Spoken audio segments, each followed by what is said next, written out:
más para presentar un nuevo número de la revista Ateneo Leonés, en este caso el número 8, que dirían algunos. Para ello vamos a contar con 4 personas de excepción en la mesa presidida por el presidente de Ateneo Leonés, Jorge Juan. También estará Daniel Corral, que es miembro del Consejo de Redacción de la revista, don Jesús García Recio, que es el fundador, como todos conocen, del Instituto Bíblico Oriental y que va a ser reconocido por su labor hoy, y el concejal del Ayuntamiento de León, Álvaro Pola, que ha tenido la amabilidad de compartir su tiempo con nosotros. Les dejo con ellos, espero que disfruten, que yo creo que así será. Adelante. Muchas gracias, Roberto, por acogernos en esta casa que diriges.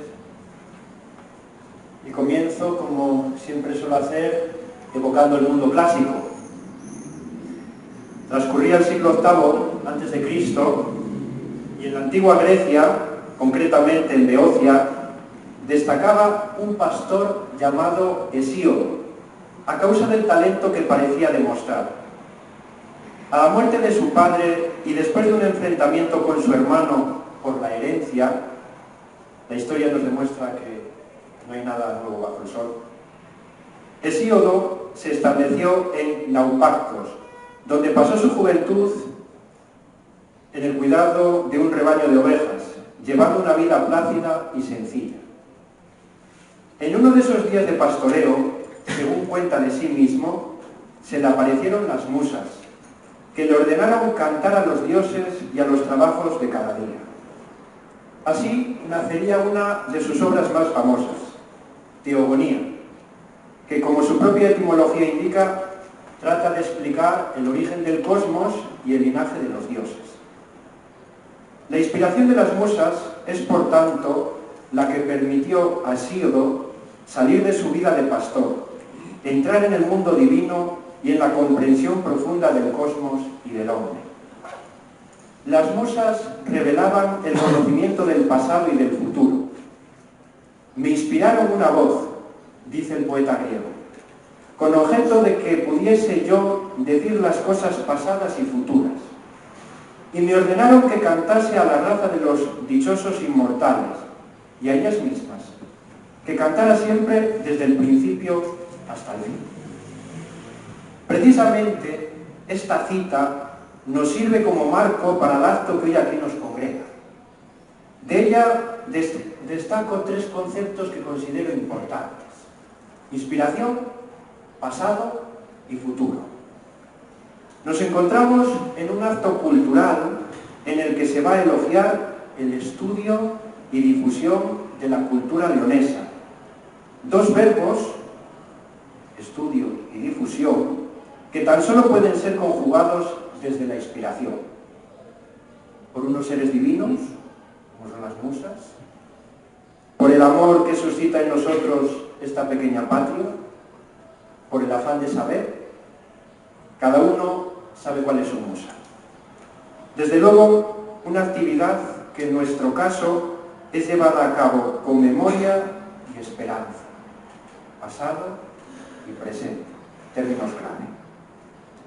La memoria implica preguntarnos de dónde venimos. En los últimos años parece estar más presente la conciencia de una región leonesa triprovincial y el regionalismo leonés, cultural y político. Sin embargo, este hecho no ha nacido recientemente, ni tan siquiera con aquella famosa manifestación de 1984 que todos se invocan. Ha de ser más bien fruto del conocimiento de nuestra historia, de la idiosincrasia de un pueblo, del compromiso con la herencia recibida, elementos todos ellos que otorgan una identidad. El futuro implica preguntarnos hacia dónde vamos y contemplar con preocupación la sangría poblacional, el envejecimiento, la falta de algunas infraestructuras necesarias, etc. Pero siempre examinando este hecho con objetividad. Y esto nos conduce a preguntarnos: ¿se trata de una problemática común ¿O es algo que nos está afectando de una forma más acuciante a nosotros? En ambos casos no podemos quedarnos en un estado contemplativo, pero en este último la decisión ha de implicar necesariamente una serie de rupturas, o para que no suene tan negativo, llamémosle posicionamientos. El Ateneo Leonés se siente comprometido con esta tierra y con sus gentes. Por este motivo, pretende contribuir a la toma de conciencia de nuestra cultura, pasado, para que sirva como cimiento y guía para el mañana, futuro. Y esta labor no la quiere hacer desde postulados políticos, necesarios también. En este momento se me viene a la memoria la famosa novela de Delibes, el disputado voto del señor Cal. En estos momentos hay disputas por estas cuestiones. La política es servicio al pueblo, sino que nuestra labor se mueve en el ámbito del conocimiento y difusión cultural del leonés, en su variado e histórico territorio, desde los valles de Valdeón y Sajambre hasta la Cabrera leonesa, desde el Bierzo y la Ciana hasta Tierra de Campo. Esta labor la venimos haciendo desde nuestra génesis. En el año 2013 nacíamos como institución y un año más tarde dábamos a luz nuestra revista, que lleva el mismo nombre, Ateneo Leonés. Esta se trata de una miscelánea donde tienen cabida artículos científicos que realicen un estudio de algún aspecto de León y de su provincia: historia, arte, folclore, educación, sociología, etc. El mismo año que nacía la revista, se erigía el Instituto de Investigación y Estudios Leoneses González de Lama, con el fin de realizar una labor más científica. Por este motivo, exigimos en sus estatutos que los integrantes han de tener una titulación superior y contribuir con un estudio quinquenal que se publicará en las páginas de nuestra revista, órgano de expresión. Al echar la vista atrás, vemos que hemos recorrido una senda con paso firme y ligero, que no podemos detener. A modo de evaluación, nuestra revista tiene un serio compromiso científico. Se encuentra indexada en Dialnet, Catálogo Latindés 2.0, Regesta Imperi, Modern Language Association, EBSCO, MIAR, CIR, Directory of Research Journal Indexing, World Cup, Mirabel, y hoy tengo el gusto de indicarles que hemos recibido el visto bueno de Carus Plus, un catálogo cuya última actualización data del año 2018, pero en la próxima ya aparecerá también nuestra revista. Para los que no estén familiarizados con ello, y todos estos términos parece que les han sonado un insulto, ¿qué implica todo este elenco de nombres? La revista indexada o las revistas indexadas adquieren mayor visibilidad mundial si participan en mayor número de catálogos. Facilita el acceso a la revista desde diversos lugares y promueve el prestigio de los autores al permitir que se hagan estudios de impacto. Junto a ello, tenemos que destacar la publicación en 2022 de una segunda edición del libro del ramo leonés, Introducción y Antología de Textos, que vio la luz en la colección Cosinas de León del Instituto de Investigación y Estudios Leoneses González de Lama. Se realizó una revisión y ampliación de la primera edición, ofreciendo ahora, además de una explicación del ramo leonés, la letra de 88 ramos diferentes. A lo largo de este último año, diferentes integrantes de nuestras instituciones han estado presentes o mantenido una colaboración con otros organismos. Cabe citar Fundos y la participación en el documental Historias del Ramo Leonés, o con la Concejalía de Cultura del Ayuntamiento de León. Asimismo, conscientes de la importancia de difundir nuestra actividad, hemos logrado una mayor presencia en las redes sociales, añadiendo a la existente ahora Instagram, Ateneo Leonés. para que nos quiera seguir. También hemos sumado una sede social a la ya existente de nuestra institución.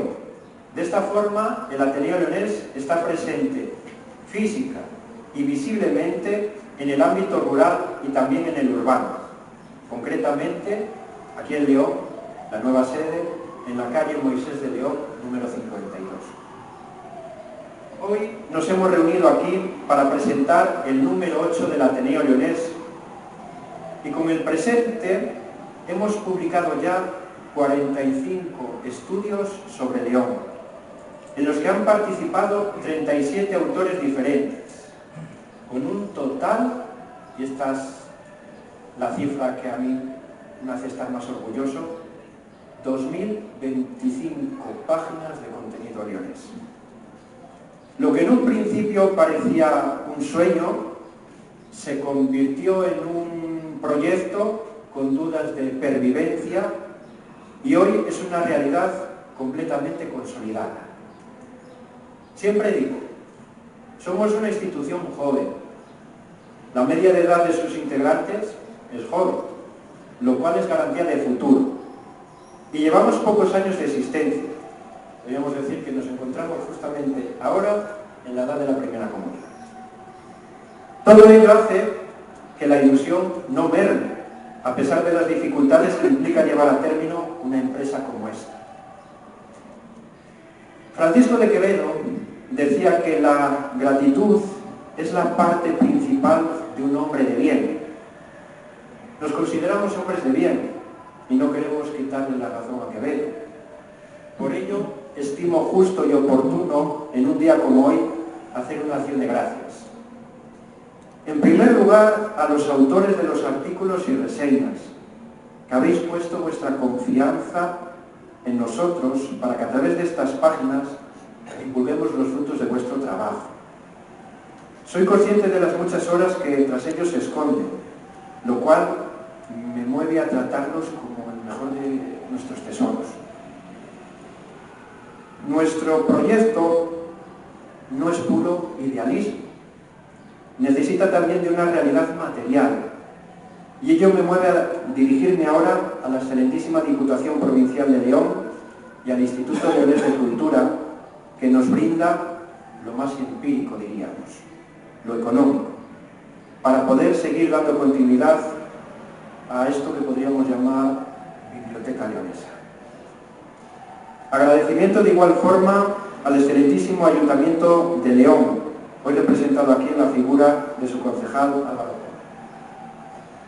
Una mención muy especial a los compañeros del Ateneo Leonés, miembros de la asociación, Consejo de Redacción, Consejo Científico. Permitidme que aquí me detenga y enumere a los principales, ¿no? Daniel Corral, que hoy está aquí sentado conmigo, a Marco Antonio Rodríguez, a José Luis Díez, a Eduardo Vega y al que trabaja en la sombra, a Marc Martínez. Y también a revisores de nuestra revista, que aunque no tienen nombre, porque son anónimos, sí tienen corazón. Así que gracias. Gracias por vuestra labor callada y continua. Y tened en cuenta que lo que se hace en silencio resulta que en la mayoría de las ocasiones son las obras de mayor envergadura, las más importantes. En último lugar, agradecerles a todos ustedes su asistencia en esta tarde.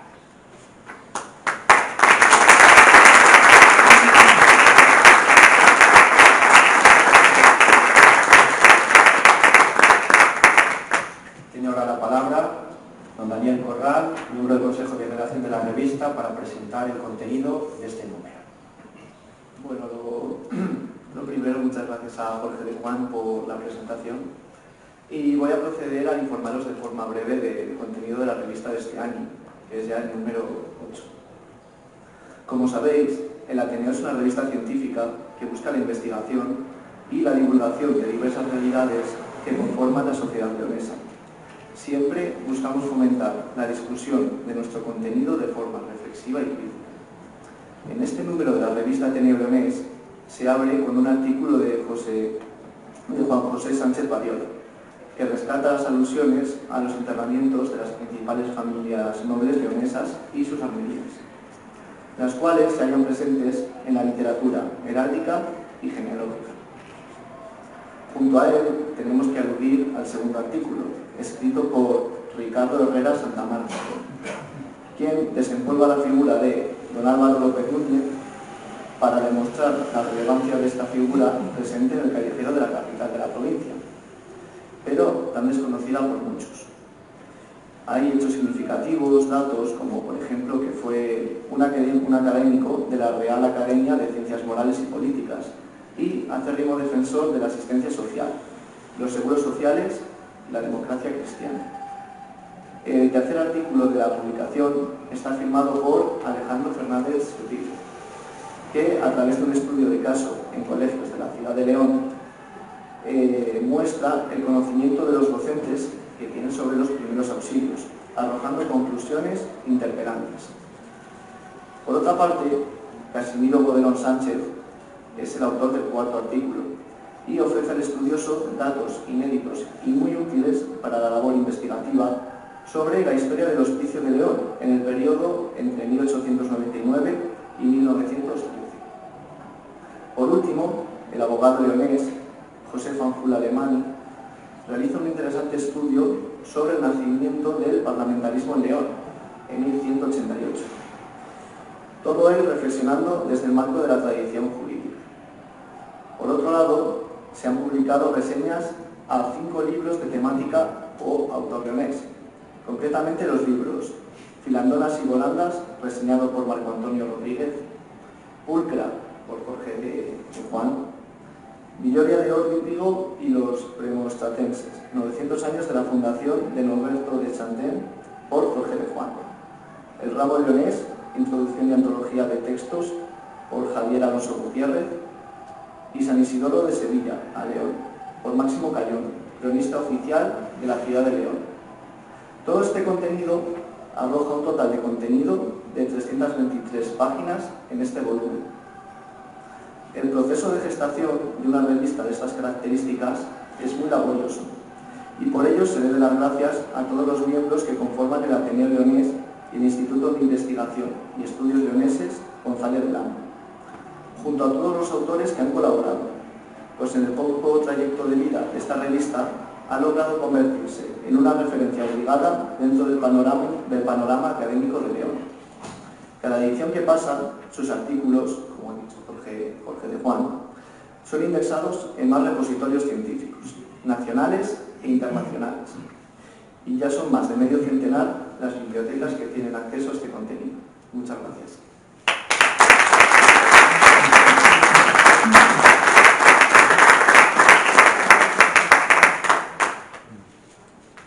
En agosto de 2014, el Ateneo Leonés concedía una mención de honor a una institución leonesa por su trabajo en pro de la identidad de nuestra tierra. Posteriormente, el viernes 30 de octubre del año 2015, en la Asamblea General Ordinaria, el Ateneo Leonés, junto con el Instituto González de Lama mencionado, decidía crear un premio a través del cual se reconociera la labor de un personaje que haya destacado por su trayectoria personal o profesional en la promoción de la historia, cultura y o tradiciones de León o en León, efectuada a través de la investigación científica, la difusión rigurosa u otro medio encaminado a tal fin. Asimismo, se acordaba elevar la mención otorgada anteriormente a Premio Alfonso IX, en su primera edición. Con este fin, las juntas de gobierno de ambas instituciones se reúnen cada año para dilucidar entre los candidatos propuestos quién reúne los mayores méritos de una forma probada. Así, a lo largo de nuestra trayectoria, se le ha concedido a la Colonia Leonesa en Cuba, a Concha Casada, a Eutimio Martino, a Máximo Gómez, a la Asociación de Pendones del Reino de León, a Yannick Lemé, a la Asociación Raigana. Y hoy nos reunimos de nuevo para conceder una nueva distinción. En este caso, a la persona que tengo sentada a mi izquierda, a don Jesús García Recio. Voy a trazar unas breves pinceladas sobre su biografía. Como no es la primera vez que me pasa, si en algo me equivoco, lo guardamos en silencio y ya me corrijo después. Nació en Aleje, en el municipio de Crémenes, en León, el 25 de febrero del año 1958. Desde muy niño manifestó un profundo interés por el estudio de las civilizaciones del Oriente Antiguo, de la Biblia y de las lenguas orientales. A los 17 años se trasladó a Madrid, donde encontró a su gran maestro Alejandro Díez Macho, profesor de la lengua hebrea y aramea en la Universidad Complutense de Madrid. En 1987 fue ordenado sacerdote, al tiempo que se licenció en teología. En 1988 se licenció en filología semítica y se doctoró 4 años más tarde en dicha materia. En 1989 se licenció en Ciencias Bíblicas por el Pontificio Instituto Bíblico de Roma. Continuó su formación en el estudio de la Biblia como discípulo del profesor Ángel Garrido, también del profesor Finet, de la Universidad Libre de Bruselas, en el estudio de la lengua acadia. Discípulo del profesor Botero de la Escuela de Altos Estudios de la Sorbona, en París, en el estudio de la religión mesopotámica. Y discípulo colaborador distinguido de Van Dyck en Ámsterdam, en el estudio de la lengua sumeria. Este eminente asiriólogo holandés fue quien, a su fallecimiento, legó a don Jesús García los fondos bibliográficos y museísticos que él posee hoy en día. Él desolló una oferta muy elevada económicamente de una universidad americana y los donó a la fundación del Instituto Bíblico y Oriental para la promoción de los estudios bíblicos y orientales en la ciudad de León y en la montaña leonesa, convirtiéndose así en un referente internacional en esta materia. Es desde entonces el director de este instituto que ha desarrollado una importante labor en el conocimiento bíblico y de la cultura del Medio Oriente en tierras leonesas y también en otras partes de España, porque también tiene sede en Santiago de Compostela, en Madrid y en Valladolid, si no me equivoco. Es conocedor profundo de los idiomas sumerio, acadio, ugarítico, egipcio, fenicio, hebreo, arameo, siriaco, árabe, griego y latín. Ha sido profesor en diversas universidades, en Madrid, en Salamanca y en Roma. En este sentido, quiero decir una cosa que yo mismo le escuché y que viene a resumir un poco su espíritu. Yo recuerdo en seminario una ocasión que le preguntamos acerca de toda su labor y de su labor docente en el Pontificio Instituto Bíblico de Roma, que para los que no son conocedores de esto, yo diría que se trata del instituto en el estudio de la Biblia más importante o al menos más prestigioso en todo el mundo. Y él fue profesor de allí. Y recuerdo que le preguntamos a ver cómo no seguía su labor docente en aquel instituto y se había venido para Cistierna, para León. Y su respuesta fue realizada con total convencimiento. A Roma puede ir cualquiera, es más de uno se pelearía por estar allí dando clase. A Cistierna impartir esta labor, no. Bueno, pues este es Jesús García Recio, la persona que hoy nosotros premiamos, distinguimos con el premio Alfonso IX en su edición del año 2021. Pido un aplauso para él.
Jesús, tiene usted la palabra. Yo le rogaría que el discurso que ahora pronunciara, pues que fuera en castellano y no en su medio, en la calle, para que le podamos seguir todos. Bueno, seguido a la gratitud, un gesto que me permitirá, y es, don Jorge ha puesto este galardón con este nombre de cara a las fotografías. Yo quiero ponerlo de cara a lo alto, entonces lo vamos a depositar aquí, de esta manera, ¿no? Borramos el nombre de Jesús García Recio para en su lugar poner Instituto Bíblico y Oriental. Y el ponerlo así de cara a lo alto es para realizar el primer gesto, que es hacer una ofrenda de él. Y esta ofrenda tiene que estar dirigida al Señor. El instituto nació con esta vocación, servir a la palabra de Dios, y todo lo que en él podamos sencilla y humildemente realizar es necesariamente de cara a Dios o para Dios, ad Deum. Por eso se lo dedicamos a él, que lo verá desde lo alto. Y además lo acompañamos, sin exagerar, como bien dice don Jorge, pero bueno, con unas palabras del Salmo, a propósito de esto y a propósito de tantos aspectos de nuestra vida. Dice ese Salmo: Lo lanu, no a nosotros, Yahvé, Señor, lo lanu, no a nosotros. Ki simcha, sino a tu nombre, ten kadosh, da gloria. Al, por hasdeja, por tu bondad. Al, por amiteja, por tu fidelidad. Así nos entendemos los que andamos comprometidos con esta tarea en León. Nuestras reflexiones, los estudios, las publicaciones son para el bien de todos, evidentemente, pero en última instancia para devolverle a Dios lo que Él gratis nos ha concedido. En segundo lugar, además de la ofrenda, es una institución que tiene que ser una ofrenda a Dios, es una institución para compartir, porque Dios quiso que naciera en León.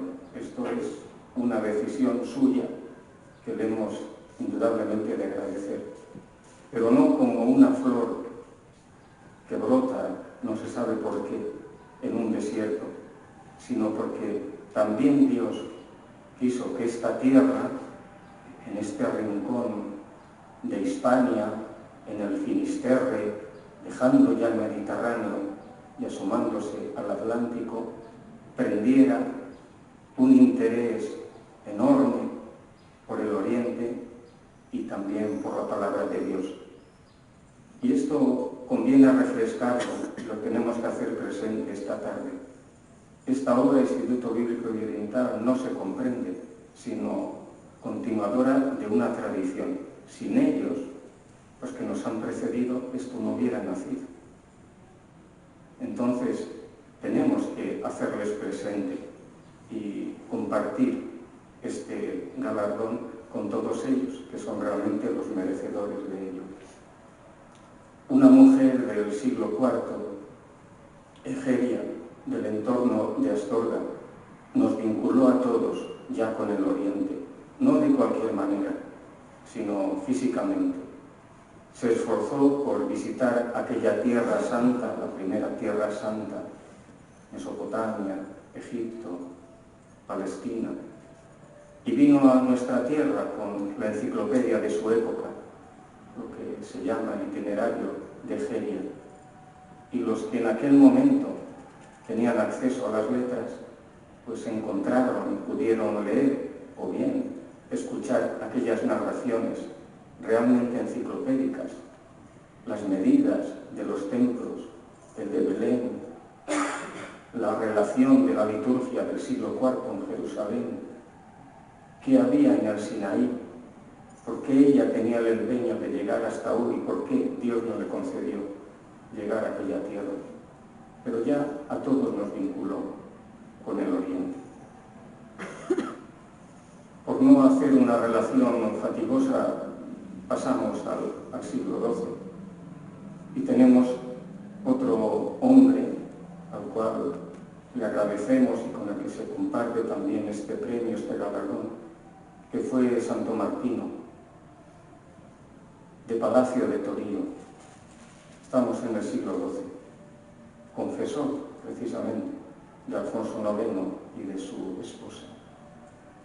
Fue un hombre también avezado como Egeria, es que ella había abierto camino y él se fue también a Oriente y allí estuvo en Jerusalén. Y de vuelta se comprometió también con la Biblia, aunque venía ya muy fatigado de sus viajes, quebrada la salud, no dejó por ello de hacer unos excelentes comentarios bíblicos.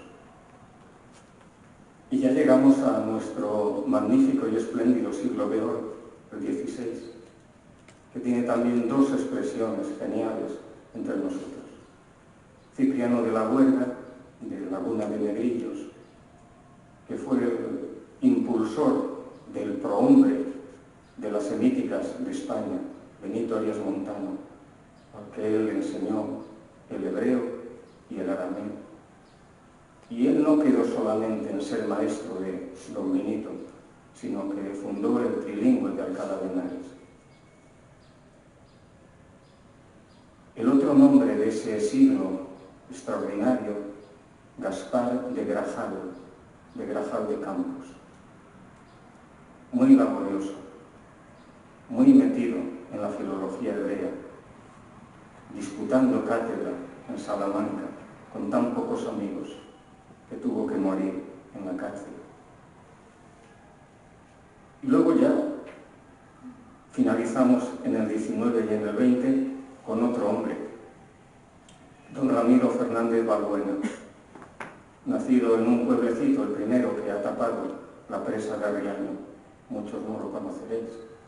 Al lado de la presa se encontraba el pueblo de Huelve, un niño educado en la cátedra de latinidad de Lois y luego llevado a Extremadura por la condesa de Gormos, canónigo en Toledo, obispo auxiliar de Santiago de Compostela, y en medio de toda esta peripecia de un pueblecito donde él cuidó ovejas y vivió de manera muy sencilla, como los niños de pueblo, cuando España, por todas sus preocupaciones en Hispanoamérica, no pudo estar presente, cuando se desenterraba el Oriente, al menos alguien en nuestra tierra estuvo muy atento a lo que allí pasaba.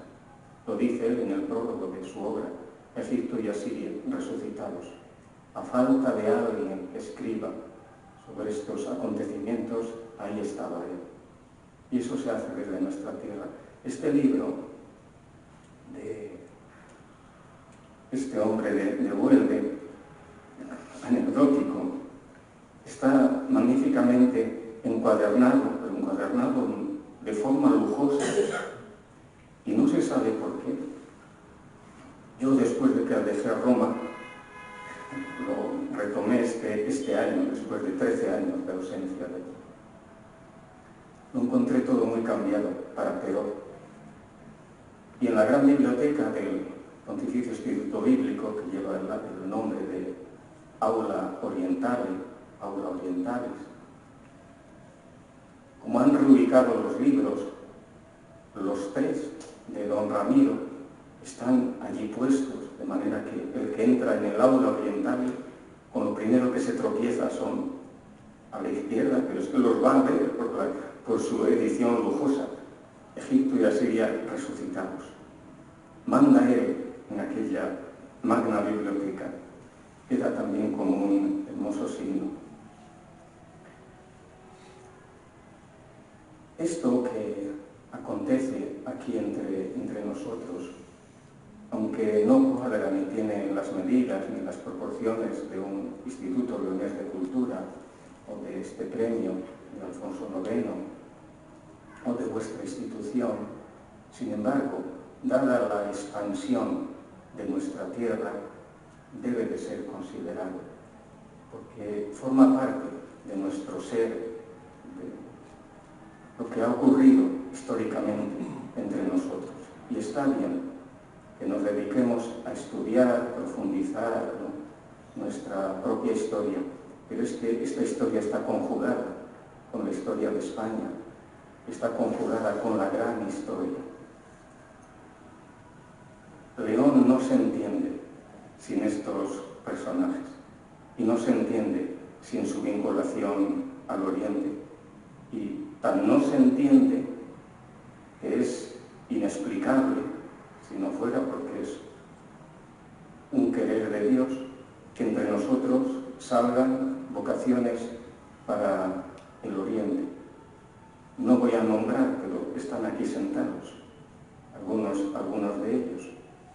Y este hecho también extraordinario, cuando faltan estas enseñanzas de las lenguas del Oriente en nuestra patria, resulta que aquí entre nosotros, de manera sencilla, callada, dejando las cosas en su verdad para que no sean manoseadas, hay tantos que se esfuerzan por leer un poquitito la Biblia en su latín, o en su expresión griega de la Septuaginta, o en su forma hebrea, o bien que se atreven con las lenguas antiguas, sea el sumerio, el acadio o el egipcio. Estamos cumpliendo nuestra vocación, estamos obedeciendo al querer de Dios, estamos siendo fieles a toda esta tradición. Esto forma parte de la historia de León. De modo que este galardón pues nos cuadra también a nosotros, aunque estemos en esa antigüedad. Y está bien también de vez en cuando acá en vuestra sala del Instituto Leonés de Cultura pues pueda haber ocasiones en que se hable del Antiguo Oriente, que es la matriz de nuestra civilización, y que esto nos ayude a situar bien León en Hispania, a que esta ubicación tiene que ver con la prolongación del Mediterráneo hacia el Finisterre, y que como los extremos se tocan, ni Hispania ni León se comprenden sin su matriz. Somos herederos de aquellas civilizaciones, somos sus continuadores naturales, y debe de formar parte de nuestra reflexión para autocomprendernos y entender mejor nuestra historia, que llamamos local, insertarla en este cuadro magno de la historia de la humanidad.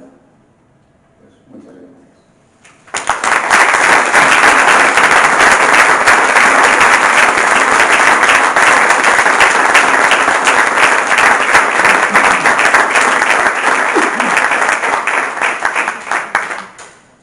Como venimos haciendo siempre en estos actos, ahora concedemos la palabra a los autores de este número, de estudios de este número aquí presentes, aquellos que quieran.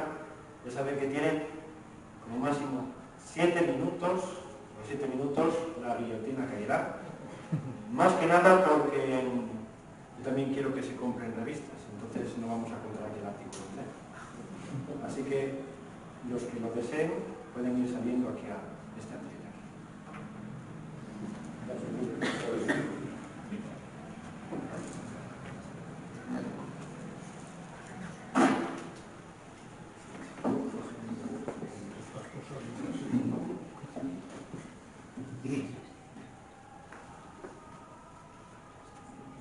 ¿Se me oye eso? Bueno, empezaré yo, lo mío es muy breve por la propia estructura del artículo, y el tema no es un artículo, digamos, narrativo ni nada así, que bueno, como decía don Jorge, hay que verseos.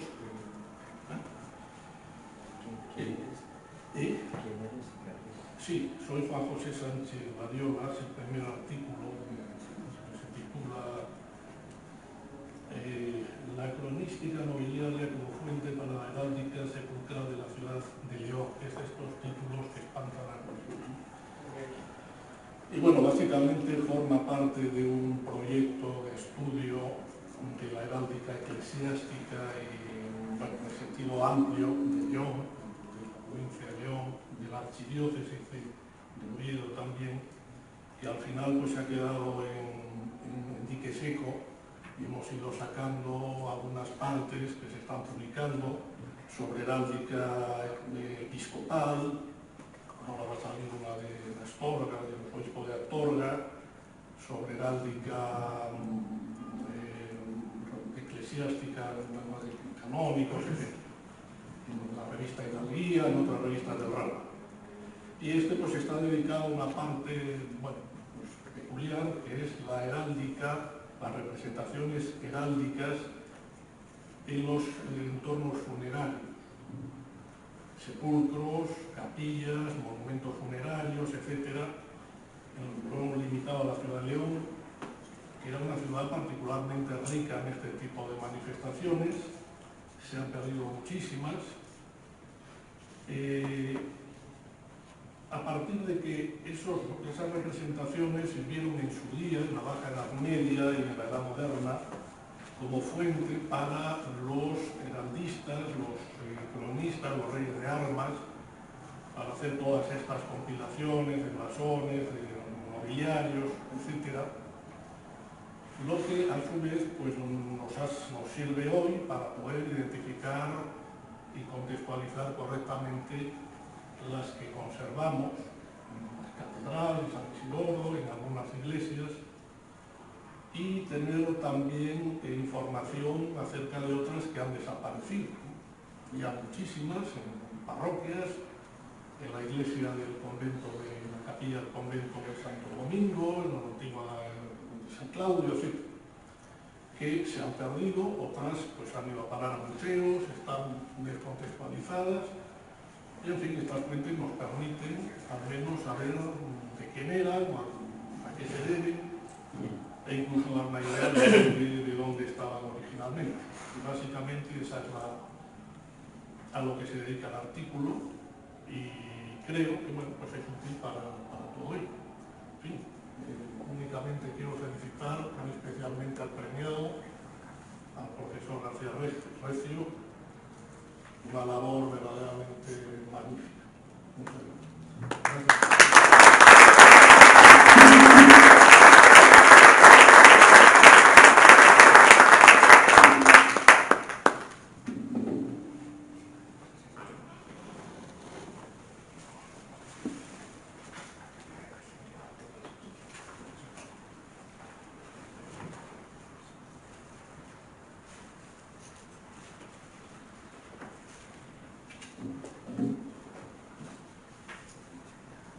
Buenas tardes, yo soy José Fanjuel Alemán, soy abogado leonés y he escrito el artículo sobre el Parlamento de León. Si fuéramos a retroceder en el tiempo 1200 años o por el estilo y le preguntáramos a un antepasado nuestro visigodo, le contáramos qué ha pasado desde entonces, seguramente aquellas expresiones y aquellas palabras que le suenen propias de su época, aquellas que conecten con sus instituciones, le llevarían a un gran interés, pero otras le parecerían completamente incomprensibles. Seguiría preguntándonos, por mucho que intentáramos explicarle cómo son las cosas, pues por qué Felipe VI no invade sencillamente Francia para fomentar la unidad nacional o alguna cosa de este estilo. Y es difícil evitar la impresión de que lo que le explicáramos y que no pudiera comprender le pareciera solo caos y fuerza, le pareciera algo incomprensible e intolerable. Una cosa parecida ocurre a menudo cuando nosotros miramos el pasado, antes de la Revolución Francesa, y nos fijamos en las instituciones jurídicas de lo que llamamos el antiguo régimen, o aún más allá, el orden jurídico medieval. Tendemos a mirar estas instituciones, y así lo hacía la historiografía hasta hace muy poco, solo en clave de cómo nos recuerdan a las nuestras, como si fueran una evolución cuyo término, cuya perfección somos nosotros. Entonces, en ese contexto, el Parlamento de León se entiende pues, como un inicio del parlamentarismo, el hecho de que los representantes de las ciudades estuvieran allí presentes, se entiende como algún indicio de debilidad del rey o como un progreso del procedimiento que finalmente llevaría pues, a nuestros modernos presidentes y parlamentos. Pero la historia del Parlamento de León, vista en su contexto, en el del orden jurídico medieval, es mucho más fascinante porque, además de ser una historia de nuestra propia institución, se trata de algo novedoso que puede darnos información sobre en qué consistía originalmente la actividad parlamentaria que con el cambio de sistema al nuevo régimen después de la Revolución Francesa pues llevó a intentar imitarla, reformándola, y en qué se parecía y en qué se diferenciaba de la nuestra. No, bueno, lógicamente en 7 minutos no me da tiempo a hacer un relato completo del orden jurídico medieval, así que dejaré solo unas ideas principales de cómo era y cómo encajaba el Parlamento de León en él. El orden jurídico medieval no se entendía como un universo de normas, pues con una pirámide normativa como la nuestra, con la Constitución encima. Era un escenario donde la costumbre era una de las fuentes principales del derecho. El derecho tenía una vertiente marcadamente sociológica. Además, existía una fe profunda en la racionalidad de las leyes y de la justicia, de tal forma que los juristas podían ir a estudiar en la Universidad de París los principios del derecho romano y volver, después de haber estudiado el jus comune, para encarnarlo en los iura propria, en lugares que tenían costumbres completamente diferentes, pero que se veían beneficiados del conocimiento de la justicia, de los principios y de las soluciones que venían de la época romana. El rey, en nuestra mentalidad, muchas veces aparece como un poder caprichoso o arbitrario, sobre todo si uno escucha expresiones como el de que fuera legimus solutus, por encima de las normas. Leyendo las actas del Parlamento de León, uno pues, se queda asombrado de que todo lo que el Parlamento pueda dar sea un consejo o una promesa, que el rey tiene que escucharlo para decidir después como quiera, porque el Parlamento realmente es una continuación de la antigua curia regia, el consejo de notables y de obispos y de nobles que aconsejaban sus decisiones. Pero lo que nos da el Parlamento, con la inclusión de los representantes de las ciudades, que no son hombres elegidos por sufragio universal en las ciudades, sino personas que de hecho son importantes en ellas, que de hecho se consideran representativas, de las que de hecho se oye hablar, es un consejo en el que cuando un problema toca a todos los estamentos de la sociedad, cada uno de ellos, desde su propia sabiduría, desde su propio conocimiento, desde su propia experiencia de los problemas, aporta a una conversación general que tiene que convertirse en un solo consejo. Y ese consejo ha de escucharlo el rey virtuoso y se compromete a hacerlo y a obrar conforme a él, no como fruto de una pugna en la que se le haya acorralado, no como fruto de una negociación en la que, en caso contrario, se le vaya a quemar la ciudad, sino buscando cumplir el principio de que lo que afecta a todos se soluciona mejor cuando todos hablan y quien ha de decidir escucha. Nuestro Parlamento moderno se entiende más bien como parte de un proyecto de construcción del ordenamiento, está centrado en la cuestión de la legitimidad y entiende su propia actuación como en desplegarse de ideologías. Lo que intento alumbrar con mi propia explicación sobre el orden jurídico medieval y en su contexto el Parlamento es cómo se entiende un Parlamento que cree en la racionalidad de los principios de la justicia, que no está centrado en la cuestión de su propio poder, sino de lo que puede aportar desde el punto de vista de la racionalidad y de los bienes presentes. Y en una época en la que el derecho está sometido a tantos cambios, a una internacionalización que le lleva por fuerza a aspirar a otros principios, a una crisis de confianza y de representatividad, como lo mismo que nuestro antepasado visigodo, mirando desde fuera podemos darnos a nosotros mismos principios, ideas y formas de funcionar de la época en la que, cuando se entendía la ley como mandato, era en el sentido clásico de mandato, no tanto como un recorte o una imposición, sino como algo que alguien debe llevar dentro, cumplir y también honrar y hacer cumplir. Muchas gracias.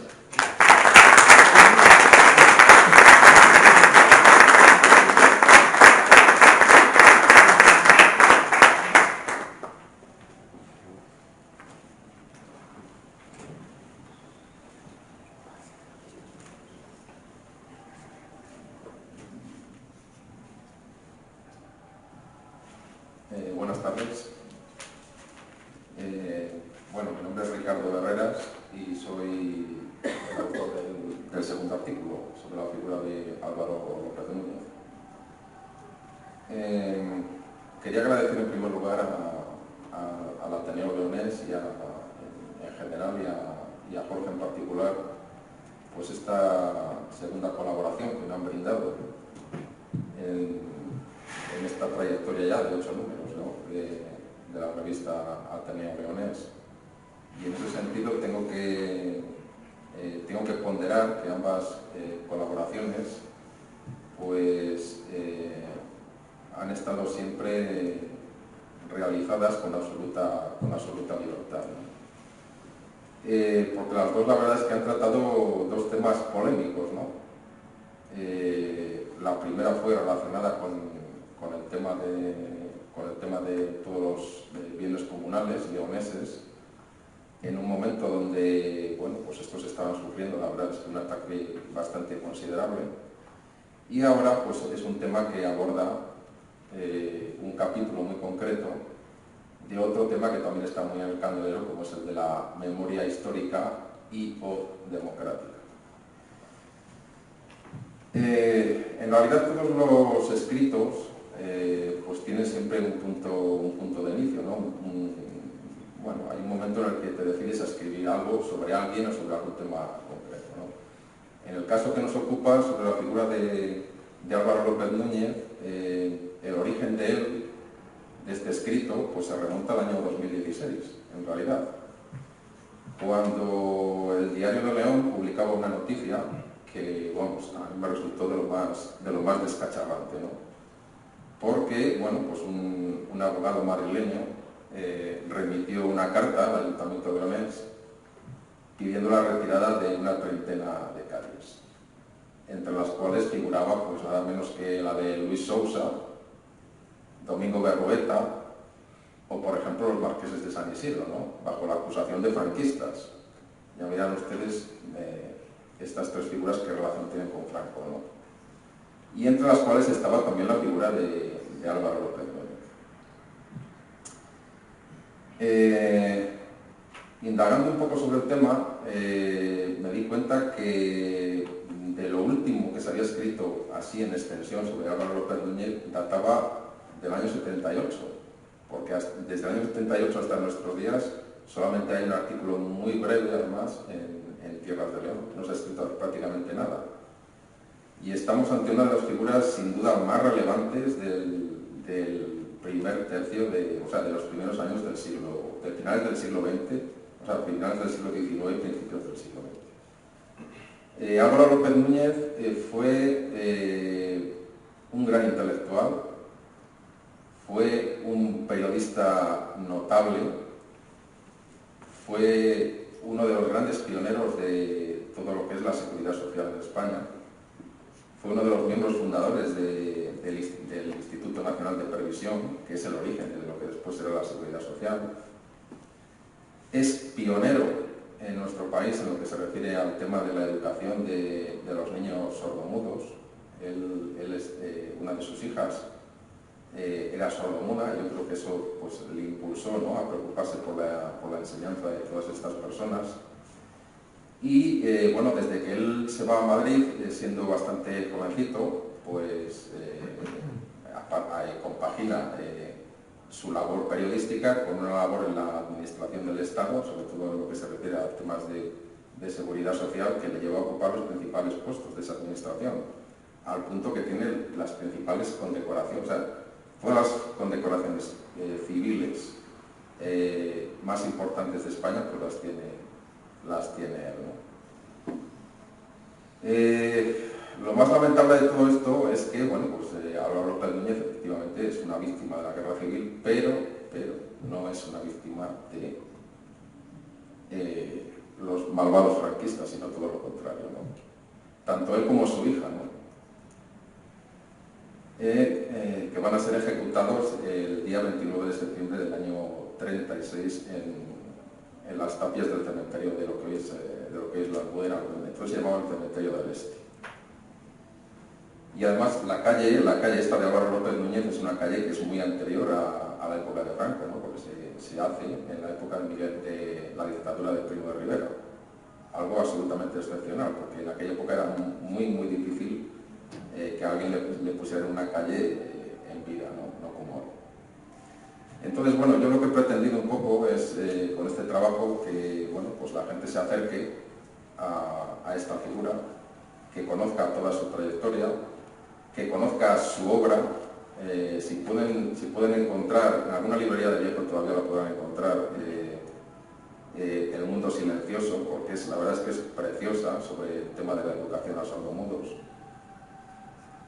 Y de alguna manera, pues parafraseando al padre hoy,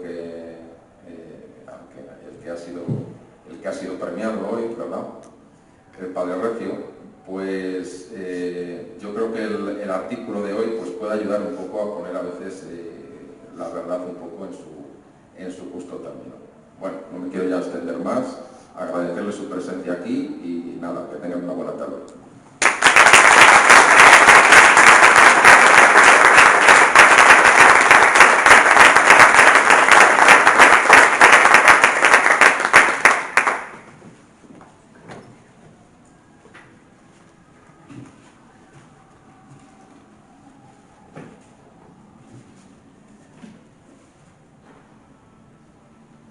Buenas tardes, soy Casimiro Bodelón, ya me conocen de otras ocasiones, y vuelvo a mi casa, porque aquí yo soy funcionario jubilado de la Diputación, vuelvo a mi casa, esta es mi casa, y por doble razón.